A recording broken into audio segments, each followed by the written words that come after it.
ሰላም ተማሪዎች እንዴት ናችሁ? ይዤላችሁ የቀረብኩት የ11ኛ ክፍል የኬሚስትሪ ትምህርት በምዕራፍ 1 ዘ ዲስከቨሪ ኦፍ ኒውክለስ በሚለው ርዕስ ላይ ነው። መጽሐፋችሁ ላይ አክቲቪቲ 1.7 ፎርም ኤ ግሩፕ ኤንድ ዲስከስ ዘ ራዘርፎርድስ ኤክስፐሪመንት። ኩዌስችን ነምበር 1 why did most of the alpha particles pass through the foil undeflected?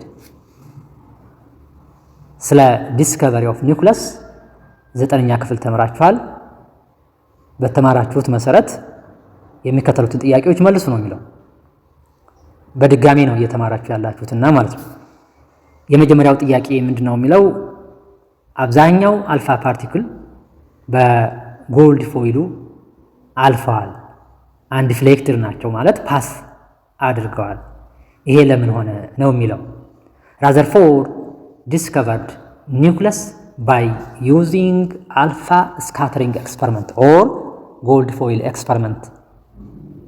ራዘርፎርድ ኒውክለስን ያገኘው በአልፋ ፓርቲክልስ ስካተሪንግ ኤክስፐሪመንት ነው። በዚህ መሰረት ጎልድ ፎይሉ ላይ አልፋ ፓርቲክል በሚለቀቅበት ጊዜ ጨረሩ ማለት ነው አብዛኛው ጨረር በጎልድ ፎይሉ ላይ አልፏል። ይሄ ለምን ነው የሚለው 9ኛ ክፍል በተማራችሁት መሰረት most of the alpha particles pass through the gold foil. This indicates that most of the space in atom is empty. አብዛኛው በአተም ያለው ስፔስ ኢምፒቲ ነው። ስለዚህ አብዛኛው ጨረር በጎልድ ፎይሉ ላይ አልፏል ማለት ነው። ምክንያቱም ጨረር በተፈጥሮ ፔኔትሬቲንግ ኤቢሊቲ ይኖረዋል። And second question, why did only a small fraction of the alpha particles show slight deflection? A small fraction of alpha particle deflected back. ሙሉ በሙሉም ዲፍሌክት ይሆናል። ይሄ ለምንድን ነው ይላል። ለምንድን ነው few alpha particles deflect back or slightly deflected back? This shows that nucleus has a positive charge concentrated in the center of the atom. At the center of the atom, nucleus የሚባል positively charged particle የሆነ center of the atom ላይ concentrated ነው። በዚህም ምክንያት እነዚህ አልፋ ፓርቲክሎች ዲፍሌክት ሆነዋል ማለት ነው። Third, why didn't all alpha particles bounce at an angle of 180 degree? ሶስተኛው ጥያቄ ከሁለተኛው ጥያቄ ጋር ይመሳሰላል። ለምንድን ነው ሁሉም አልፋ ፓርቲክሎች በ180 ዲግሪ ፓስ ያላደረጉት ነው ኦር ባውንስ ያላደረጉት ነው የሚለው። ይሄ ለምንድን ነው? at the center of the atom there is nucleus አለ። ኒውክለስ ደግሞ ፖዚቲቭ ቻርጅድ ኮንሰንትሬትድ የሆነ ነው ማለት ነው at the center of the atom። በዚህ ምክንያት ዲፍሌክትድ ባክ አድርጎታል ማለት ነው አልፋ ፓርቲክሎች።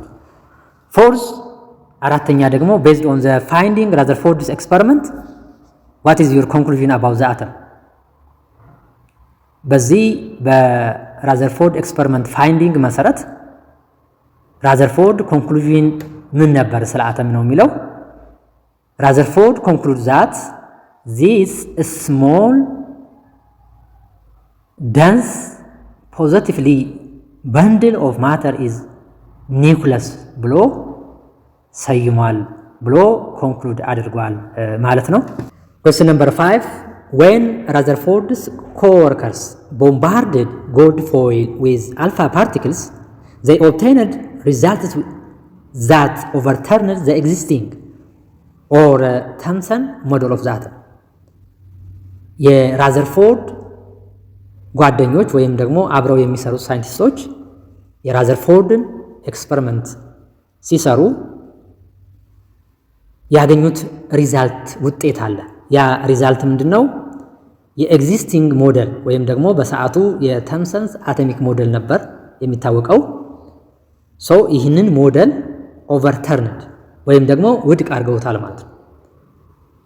ተምሰን ሞዴል ኦፍ ዘ አተም የራሱ የሆነ ሊሚቴሽን ነበረው ማለት ነው።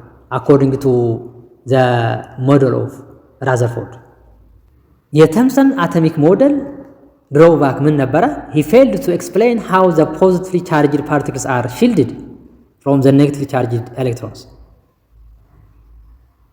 ኔጌቲቭሊ ቻርጅድ ኤሌክትሮኖች ፖዚቲቭሊ ቻርጅድ ኤሌክትሮኖችን እንዴት አድርገው ሺልድ እንደሚያደርጉት ኤክስፕሌን አላደረግም ነበር ማለት ነው።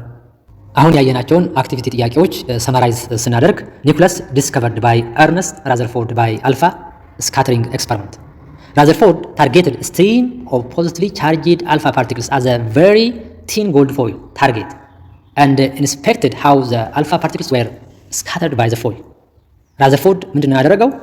እነዚህን አልፋ ፓርቲክሎች ቀጥታ በጎልድ ፎይሉ ላይ ታርጌት በማድረግ እነዚህ አልፋ ፓርቲክሎች ምን ያክል ፓርቲክል ነው በጎልድ ፎይሉ ስካተርድ የሚያደርገው የሚለውን ነገር ለማየት ይህን ኤክስፐሪመንት ሰራ ማለት ነው። በዚህ መሰረት ሞስት ኦፍ ዘ አልፋ ፓርቲክልስ ፓስ ትሩ ዘ ጎልድ ፎይል አብዛኛው አልፋ ፓርቲክሎች በጎልድ ፎይሉ አልፏል። ይህ የሚያሳየው ምንድን ነው? አተም ኢምፒቲ ስፔስ መሆኑን ነው ማለት ነው። and also a few alpha particles deflect back ትንሽ አልፋ ፓርቲክሎች ደግሞ ወደ ኋላ ተመልሰዋል።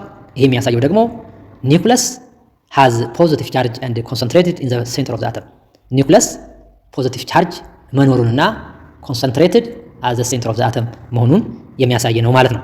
መጨረሻ ላይ ራዘርፎርድ ኮንክሉድ ያደርገው ምንድን ነው? a small dense positive bundle of matter which is called nucleus ብሎ ሰይሟል ማለት ነው። የራዘርፎርድ አልፋ ስካተሪንግ ኤክስፐሪመንት በስዕል ስንመለከት መጀመሪያ ሶርስ ኦፍ ፓርቲክል አለ። ራዲዮ አክቲቭ ኤሌመንት ራዲየም ሊሆን ይችላል። እነዚህ አልፋ ፓርቲክሎችን ያመነጫሉ። እነዚህ አልፋ ፓርቲክሎች ቀጥታ ወደ ቲን ጎልድ ፎይል ነው የተለቀቁት።